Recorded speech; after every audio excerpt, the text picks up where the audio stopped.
Kepulauan Seychelles di kawasan Afrika Timur ditunjuk FIFA menjadi tuan rumah Piala Dunia Sepak Bola Pantai 2025 yang berlangsung mulai 1 Mei 2025. 16 negara ambil bagian pada turnamen yang untuk pertama kalinya diadakan di wilayah Afrika ini.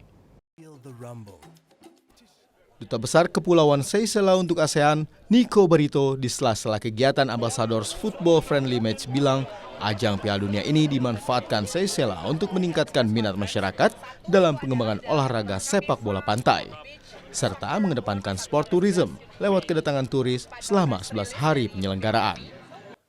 Nah, jadi Beach Soccer World Cup ini bukan hanya turnamennya, tapi kita harus lihat turunan lanjutannya. Nah, sehingga satu hari Seychelles akan bicara mengenai sport tourism. Ini adalah satu turnamen yang merupakan mengangkat nama Afrika. Nah, Afrika ada 54 negara, ya kan? Nah, jadi hal terkecil yang dapat Seychelles kerjakan untuk negara besar seperti Afrika, ya kita memberi contoh. Nah, mudah-mudahan ini dapat berkembang begitu. 16 negara ambil bagian pada ajang 2 tahunan ini. Seychelles berada di grup A bersama Jepang, Guatemala, dan Belarusia. Sementara Brazil yang merupakan juara bertahan berada di grup B dengan Portugal, Oman, dan Meksiko. Di grup C, Argentina, Spanyol, Iran, dan Haiti. Disusul grup D diisi oleh Afrika, Senegal, Kolombia, Italia, dan Amerika Serikat. Tim Liputan Kompas TV Jakarta.